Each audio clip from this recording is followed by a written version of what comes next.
Bienvenue dans votre chaîne Univers Mathématique. Dans cette vidéo, on va voir comment décomposer cette fraction en somme des fractions. Donc, cette fraction, elle est constituée d'un numérateur qui est un polynôme de degré 1 moins x plus 8 et de dénominateur qui est le produit de deux polynômes de degré 1, c'est-à-dire c'est un polynôme de degré 2. Donc, lorsque le degré du polynôme qui se trouve en haut est supérieur à celui qui se trouve en bas, on utilise la division euclidienne et après on décompose, mais dans ce cas on ne va pas utiliser la division euclidienne. Donc, puisque le dénominateur est écrit comme produit de deux polynômes de degré 1, alors on va écrire cette fraction sous la forme de la somme de deux fractions. L'une c'est un réel a sur le premier facteur x plus 2 plus b sur le deuxième facteur x moins 5. Donc cette fraction elle est écrite maintenant sous la forme a sur x plus 2 plus b sur x moins 5.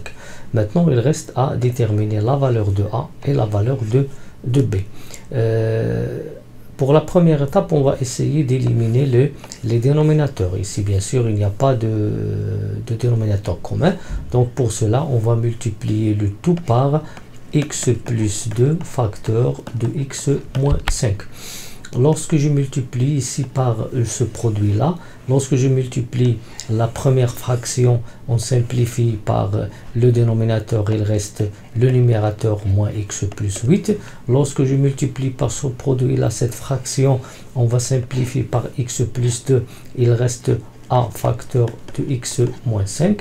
Et lorsque je multiplie ici ce produit avec cette fraction, bien sûr, on simplifie par x moins 5, il reste x plus 2, donc c'est b x plus 2.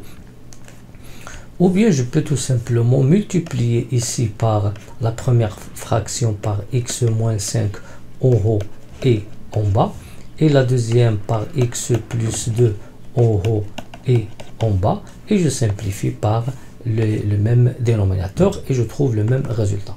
Après, je vais garder, on garde le membre de gauche et on développe ce qui est à droite. Donc, on trouve ax moins 5a plus bx plus 2b. Après, on va écrire cette somme comme un polynôme. Bien sûr, ça va être un polynôme de degré 1. Donc, j'écris a plus b entre parenthèses fois x, parce que je factorise par le facteur commun x. Et après, j'écris moins 5a plus 2b. Après, on a obtenu deux polynômes de degré 1 qui sont égaux. Lorsque deux polynômes sont égaux, et bien sûr, ils ont le même degré, alors ils ont le même coefficient. Donc, a plus b, ça donne moins 1. Le coefficient du degré 1, et moins 5a plus 2b, ça donne le résultat plus 8 ou 8.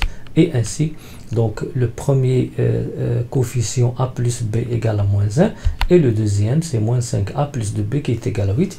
Et maintenant, on a obtenu un système de deux équations avec deux inconnus a et b. Donc on va déterminer la valeur de a et b en résolvant ce système, soit par la méthode de Cramer, ou bien substitution, ou bien combinaison linéaire. Ici, on va utiliser la méthode de substitution.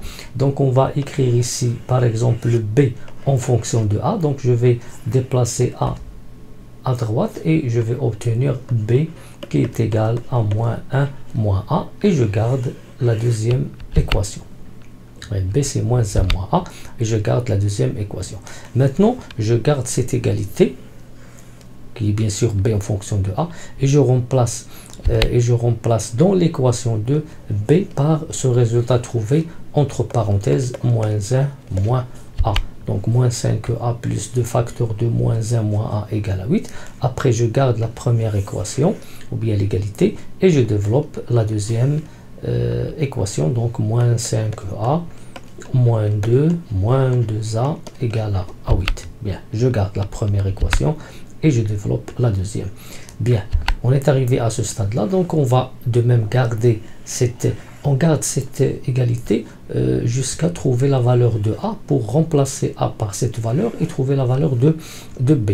Maintenant, on va résoudre cette équation et trouver la valeur de a. Donc, je déplace maintenant moins 2 à droite et j'obtiens moins 5a moins 2a égale à 8 plus 2. en gardant bien sûr la première équation. De même, je garde la première équation et je simplifie ici, c'est moins 7a qui est égal à 10. Je garde la première équation et je divise ici 10 par moins 7 et le résultat a égale à 10 sur moins 7 ou bien moins 10 sur 7. Après, on a trouvé maintenant la valeur de a. Donc pour trouver la valeur de b, il suffit de remplacer ici petit a par moins 10 sur 7. Donc ici j'écris b égale à moins 1, moins, entre parenthèses, à la place de a, j'écris moins 10 sur 7. Et je garde la deuxième équation a qui est égale à moins 10 sur 7. Donc ici, moins 1 moins 10 sur 7, c'est moins 1 plus 10 sur 7.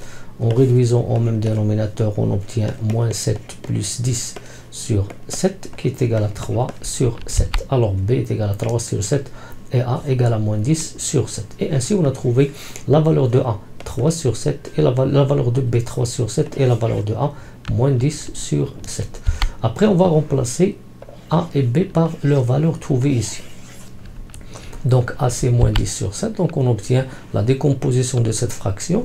Il va devenir maintenant moins 10 sur 7 le tout sur x plus 2 plus 3 sur 7 le tout sur x moins 5. Je simplifie après. Donc lorsqu'on a une division sous la forme une fraction a sur b divisée par un réel, alors normalement ça c'est la première fraction fois l'inverse de la deuxième fraction, c'est son inverse c'est 1 sur c, et on obtient a sur b fois c.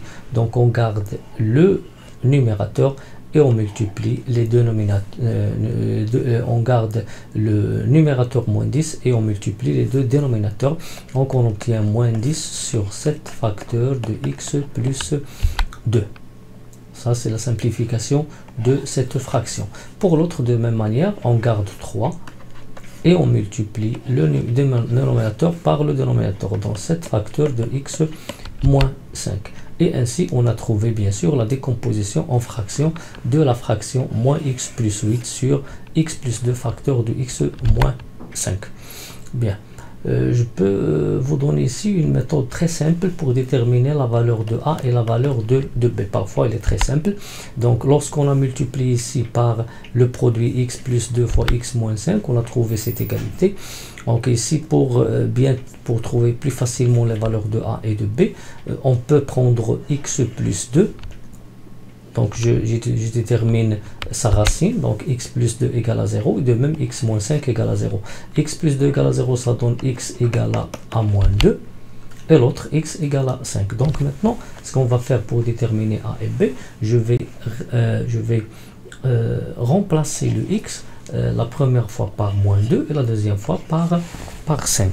Donc lorsque je remplace par moins 2, le résultat c'est quoi? Donc ici j'ai moins 2, ça donne 2 plus 8 qui est égal à a facteur de moins 2 moins 5 plus b facteur de moins 2 plus 2. Pourquoi on utilise ici le moins 2? Parce que le moins 2 c'est une racine de x plus 2. Donc x plus 2 c'est 0, c'est-à-dire dans ce cas on va éliminer le b et on va trouver la valeur de a.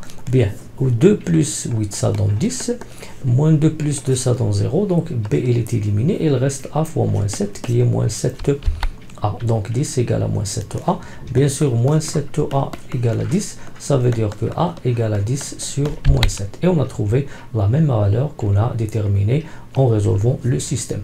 Pour x égale à 5, si je remplace ici x par 5, j'écris ici moins 5 plus 8 égale à a facteur de 5 moins 5 plus b facteur de 5 plus 2. Et on remarque ici que 5 moins 5 ça donne un 0, donc a il est éliminé, il reste b. Ici 5 plus 2 c'est 7, ici c'est 3, donc on obtient 3 c'est 7 fois b. Donc 3 c'est 7 fois b, ça veut dire que 7b égale à 3, donc b est égal à 3 sur 7 et on a trouvé les mêmes résultats. Et après on remplace a par moins 10 sur 7 et on remplace b par 3 sur 7 et on continue la simplification jusqu'à trouver la décomposition en fraction de la fraction demandée.